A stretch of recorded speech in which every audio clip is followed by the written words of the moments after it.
Europe 1, Europe 1, 12h, 14h, Europe Midi.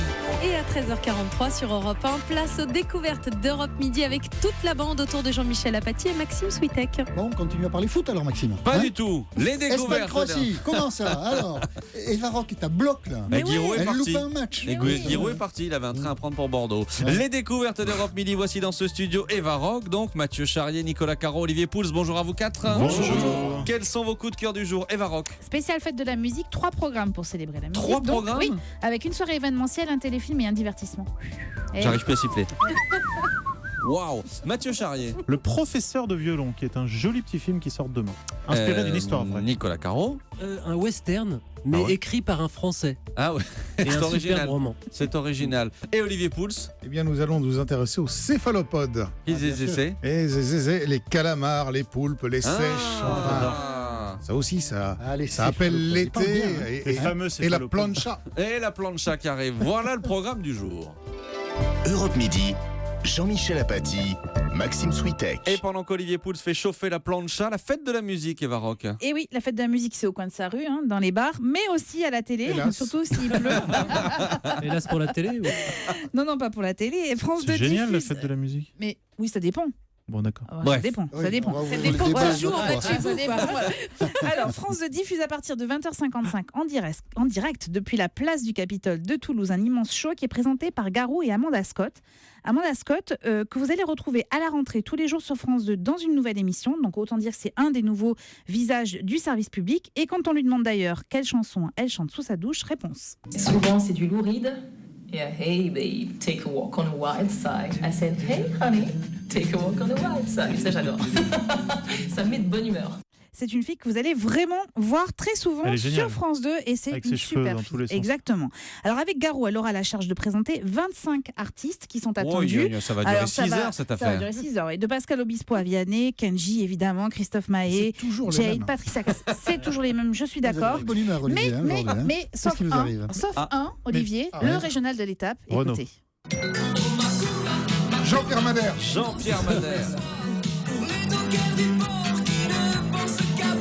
Ah oui, quand on est à Toulouse, on pense forcément à Jean-Pierre Madère. Mais Il surtout, y en il y avait a d'autres. Hein. Et il y a Rima Renaud aussi. aussi. Et il y a Gold Renaud aussi. C'est Ah vrai, oui, il y a mais c'est un Renaud. événement, c'est la première télé de Renault. Ah oui. Oui, c'est vrai. Non Oui, si. Oula Eva, vous avez Si, loupé si. un truc là. Non, pas du tout. Non, j'ai pas Excusez-moi, du tout Eva. loupé un truc. En fait, je vais vous dire pourquoi je dis ça. C'est parce que j'attends de l'entendre chanter en Ah, direct. ça c'est un autre pour problème, ça, mais en voilà. tout cas, il sera Ah présent. bah oui, c'est un sacré problème quand on est en direct sur France 2 quand même. Alors, Enfin, il bon. paraît que ce sera pas en direct. Et que Il, ça sera il enregistré. aurait enregistré un petit peu avant. Voilà. Ah. Avec des petites voilà. voix derrière. Bon. Bon. Sur France O, il est aussi question de musique et de danse. La chaîne rediffuser un très très joli téléfilm qui s'appelle Fais danser la poussière. C'est à 20h50. En fait, c'est l'histoire de Maya, qui est une petite métisse née dans les années 60 et qui va affronter le racisme ordinaire et qui va tenter surtout de devenir une grande danseuse étoile. Et à travers son art, elle part à la recherche de ses origines. Bande annonce. Elle a trop d'énergie. Il faut la canaliser. Je vais l'inscrire à un cours de danse. Alors comme ça, tu aimes danser? Oui, je vais faire Claudette. Claudette, tu n'en fais qu'à ta tête. Tu ne respectes ni la musique, ni tes autres camarades. Vous me virez? J'en ai bien envie, oui. Je m'en fous. Si les notes ne remontent pas, je te supprime les cours de danse. Si tu fais ça, je me barre. Alors, c'est très bien interprété, c'est intelligent, c'est sensible et ça mérite vraiment d'être regardé en famille. Voilà, Et donc pour ça, ce finir- sera sur France O, fait danser Voilà. la poussière. Alors pour finir, une dernière proposition, c'est un immense zapping en fait, mais thématisé, c'est sur D17 à partir de 20h50. Rien de transcendant, mais on arrive quand même à sourire devant certaines séquences comme les chutes sur scène des Le plus zapping, grandes c'est le stars. zapping de Canal. Non, c'est Non. pas le zapping de Ah, non, Canal+. d'accord. Je C'est sens zapping que de vous allez dire une Non, parce méchanceté. que... Oui, non, je le dis Allez-y, pas. alors. Non, allez-y, si c'est pas le Jean-Michel. zapping de Canal+, je le dis pas. Pourquoi? Parce que si c'était le zapping de Canal+, je l'aurais dit. C'est le Vous auriez zapping dit de quoi, D17. alors Alors J'aurais dit attendez, une méchanceté. mais c'est le zapping de D17 qui est une chaîne du groupe Canal+. Ah oui, c'est ça. Oui. Donc vous pouvez le dire. Allez-y. Bon, ça y est, tout le monde a compris. Bonjour Vincent. Non, c'est sympa. Vous, quand vous tombez dessus, vous vous marrez vraiment. Voilà, c'est pas Voilà mal. les 3 choix d'Eva Rock pour ce soir spécial fête de la musique. Donc, Olivier, la plancha est chaude. À la plancha est chaude, les céphalopodes sont prêts. On va Pauvre bête. pouvoir passer à table bientôt. Les céphalopodes qu'on trouve dans 3 grandes catégories. En fait, ce qu'on appelle les calamars, vous connaissez tous, qu'on appelle également chipirons Ah oui, au dans Pays le Basque. sud-ouest, Ah oui, Bah, Pays bien Basque, sûr. Chipiran. Ah, bien et sûr. qu'on appelle Eva du côté de la Méditerranée. Mais je me souviens.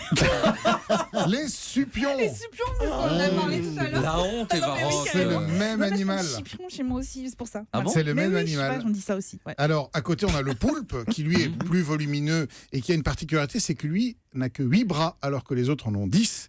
Et puis, dernière petit animal à faire partie de cette famille, c'est la seiche, bien connue également pour enfermer cette fameuse encre Ben oui. qu'elle jette à la tête de ses assaillants lorsqu'elle se sent attaquée ou menacée, et qu'on utilise bien sûr aussi en cuisine. C'est un colorant absolument incroyable, notamment pour faire des pâtes ou du riz. Maintenant que les présentations sont faites, comment est-ce qu'on découpe tous ces animaux et qu'on les mange? Alors, ces animaux, on va demander à son poissonnier de les préparer parce Ouais. que ça demande un tout petit peu de technique. Il Le faut poulpe, enlever. j'ai jamais réussi. J'ai essayé une fois. Allez, c'est ouais. compliqué. J'en avais pêché un, figurez-vous. Vous voulez que je vous raconte? Non, non. Je n'ai jamais réussi. Il était dur comme ça. Alors, petite pression, c'est vrai que le poulpe, son handicap majeur, c'est qu'il est très très dur. Oh Et ce là qu'on là. fait, c'est qu'il faut battre le poulpe Ouais, mais avant avant de de le manger. chauffer. Ah oui, Moi, je pêche des sèches et pour les dépioter, il faut le faire les mains dans l'eau de Ouais, mer. voilà, et comme ça, exactement. l'encre n'accroche Mais pas. le poulpe aussi, parce qu'il a, C'est une il y a un émission. encre noire. Racontez-nous votre expérience de céphalopode. 30 minutes. 21. Mais alors, c'est vrai que le poulpe, il faut alors le battre très fort, alors contre un mur avec une batte de baseball, tout ce qu'on veut pour l'attendrir. Ah ouais, et ensuite, on Ouais, le mais là, vous avez cuit. Brigitte Bardot sur le dos. Ah ouais, mais non, mais Ça il va est pas, mort votre à ce truc, hein. stade-là. Il est Ah, déjà, il est bah oui, déjà ça, c'est mort. sûr, oui. Et ensuite, on le cuit en général dans une casserole, une cocotte minute, très Et ça longtemps. pue. Non, mais non, ça sent bon la mer, Le ça sent bon le poulpe poisson. Et voilà. Bon, on va C'est la faire, fête du poulpe. on va peut faire faire plus griller. simple avec notre plancha, évidemment. Moi Alors, j'ai abandonné, plancha, hein, ceux qui n'en je vous ont laisse. pas- Hein. Allez-y, Ceux finissez qui n'en ont l'émission. pas remplaceront la plancha par une poêle bien chaude que vous allez enduire très légèrement de matière grasse. Et le plus simple étant le mieux, ce que vous allez faire, c'est que vos calamars, une fois que vous les aurez fait nettoyer par votre poissonnier, vous les aurez débités en petits morceaux, en grosses lamelles, on va dire, vous gardez les têtes. Vous rajoutez un petit peu d'huile d'olive, une pincée de piment d'Espelette, n'est-ce Mais pas Jean-Michel? Bien sûr, évidemment, j'allais vous le Cette dire. petite touche basse, un tout petit peu d'échalote ou une petite pointe d'ail, et tac, vous les jetez sur la plancha bien chaude, ça doit chanter, ça doit crispiller. Aïe, aïe, aïe. Et une fois qu'ils ont été cuits pendant 2-3 minutes comme ça, un petit peu de persil, un petit filet de citron, et on passe à table. Et je sais pas ce que Je c'est. crois On a- qu'Eva Rock a quelque chose on à a perdu ajouter. Eva Rock. Eva, à quel moment on vous a perdu exactement? C'est au moment C'est la batte de du baseball. supion, je crois. Non. Et alors, dernière petite astuce, puisqu'on a encore une petite minute, hein, Ouais, le bonus, Ouais, les 30 fameux, secondes. les fameux calamars, ben justement à la romaine. Ah. Ça aussi, c'est vraiment délicieux et simplissime. Vous prenez un sac en plastique, quelques cuillères à farine dedans, vous mettez vos anneaux de calamar, vous secouez le tout pour bien les enrober de farine, et ensuite dans une friteuse bien chaude, ou si vous n'en avez pas, dans un poêlon dans lequel vous avez fait chauffer de l'huile, 3 minutes là-dedans, c'est pareil, un petit filet de citron, c'est croustillant, c'est simplissime, c'est Un petit peu délicieux. de maillot aussi. Vive les céphalopodes. Et un peu de maillot, c'est une très bonne idée. Merci Mathieu Charrier. Merci Olivier Pouls pour ses idées, pour ses recettes du jour. Dans un instant, la suite des découvertes d'Europe Midi avec un livre et un film. À tout de suite. Europe Midi, Jean-Michel Apathy, Maxime Switek. Et à 13h53 sur Europe 1, voici la suite des découvertes d'Europe Midi avec au programme de la lecture et du cinéma. Et d'abord un western de Nicolas Caro. D'accord, donc c'est en 1840. Il démarre au quart de tour Nicolas Caro. À Savannah, le livre s'appelle Sécession avec un S et c'est signé Olivier Seban, donc qui est un Français, mais nous sommes en Amérique, à Savannah, en Géorgie, en 1840. C'est la côte est des États-Unis. Ça commence par une chasse à l'homme. Elijah, le héros du livre, est épuisé. Il a couru toute la nuit dans la boue, les marécages. Il entend les aboiements des chiens sur ses talons, les hurlements de ses poursuivants. Et parmi les voix, il reconnaît distinctement celle de son père qui crie son nom avec peut-être même plus de haine que les autres. Et la raison, c'est que Elijah est poursuivi pour le meurtre de son propre frère. Et pour ça, il doit être lynché. On est en 1840 aux États-Unis. Vous voyez un peu le tableau. Je vous le dis parce qu'on le sait dès la 3e page. Il va réussir à se cacher une première fois pour la nuit. Il rencontre un colporteur sur un chariot, il arrive à lui piquer son cheval, ce qui fait qu'en plus à l'époque voler un cheval c'est un crime peut-être encore plus grave que tuer son de frère. tuer un homme et même son frère. Et donc à partir de là, quand même il réussit à s'en sortir grâce à ce cheval. Il va commencer son errance, sa fuite, sa cavale, entraînant sa souffrance. Il monte vers le nord, toujours poursuivi aussi par ses démons, sa culpabilité, puisque Elijah entretenait une liaison avec la femme de son frère. Ça fait partie du mobile du meurtre peut-être, je ne vous dis pas.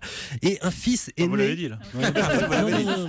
Un fils Vous l'avez aîné, peut-être pas dit, mais vous l'avez dit quand même. Isaac, on ne sait pas s'il s'agit vraiment du fils d'Elijah ou de son frère, mais quoi qu'il en soit, Isaac est élevé par son grand-père dans le culte de son vrai père, croit-il, et il va essayer de se venger et il va poursuivre Elijah, son oncle, peut-être, je ne sais pas. Non, c'est compliqué. Vous l'avez lu le livre ou pas? Et il va mourir. Je peux pas vous dire, il y a un peu de suspense. Enfin, quoi qu'il arrive, c'est une fresque. L'histoire se déroule sur 25 ans, jusque dans les années 1860, c'est-à-dire la guerre de sécession, où Isaac est devenu soldat. Donc Isaac, c'est le fils. Ou pas, ou peut-être pas. Peut-être, On sait je pas. vous dis pas. Enfin, c'est le fils de quelqu'un en tout cas. Oui, là, C'est ça, admirablement écrit. C'est très très réaliste, c'est prenant, c'est précis. Les personnages sont incroyablement bien dessinés, mieux que là. Leur psychologie est fouillée, creusée, travaillée, ça bouge tout le temps. Ça ressemble un peu aux Fugitifs au début. Il y a aussi un aspect biblique avec Abel et Caïn, vous voyez. Il y a le meurtre du frère. Il y a un côté western bien entendu. Et c'est aussi une histoire de vengeance, de rédemption. Le livre commence à faire beaucoup parler. J'aimerais bien qu'il soit beaucoup lu. Un roman américain qui est écrit par un Français, ça mérite d'être souligné. Surtout un aussi bon roman, vraiment, allez-y. Ça s'il vous s'appelle plaît. Sécession au pluriel et C'est c'est chez donc Rivage. d'Olivier Séban, le coup de cœur aujourd'hui de Nicolas Caro. Merci beaucoup. Nicolas, Mathieu Charrier, votre coup de cœur à vous, c'est un film, Le professeur de violon, film brésilien qui sort demain. Exactement, c'est l'histoire de Laerte en fait, qui est un violoniste hors pair, il a une trentaine d'années, son rêve c'est d'intégrer l'orchestre symphonique de Sao Paulo. On comprend dans le film qu'il fait du violon depuis qu'il est tout petit. Le film commence, il prépare son violon, il y a des très beaux plans, vous savez, sur cet instrument qui est quand même incroyable quand c'est filmé comme ça en très gros plan. Il passe son audition et puis ce jour-là, comme on a peut-être tous connu, les gouttes de sueur, les mains qui tremblent, impossible, il échoue. Évidemment, il faut bien qu'il gagne sa vie. Il va donc être obligé d'aller enseigner la musique à des jeunes d'Héliopolis, qui est la plus grande favela de Sao Paulo.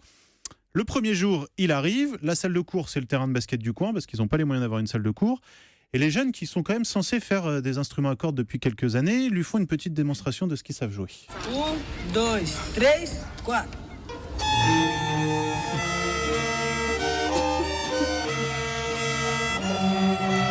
C'est la fête de la musique en fait, c'est ça? Il n'y a rien de choquant là-dedans, Au coin je de trouve la ça rue, très beau. Ouais. Ça fait mal aux oreilles. Le professeur précédent, il en avait un peu rien à faire de tous ces jeunes. Bien sûr, comme c'est un joli film, Laerte, notre professeur, lui, va nouer des liens incroyables avec eux. Alors, il faut vraiment imaginer qu'on est au milieu d'une favela. Il y a des agressions tous les jours, il y a des hommes qui vendent de la drogue. D'ailleurs, un jour, il y a des hommes qui sont en train de vendre de la drogue à côté du terrain de basket pendant qu'il est en train de donner son cours. Il s'énerve et après, il y a des hommes de main qui arrivent, qui l'agressent et qui lui demandent de jouer du violon sous la menace d'un pistolet. Le pistolet est pointé sur lui. Et là, notre Laerte, il va se déchaîner un petit peu. Toca essa porra, caralho!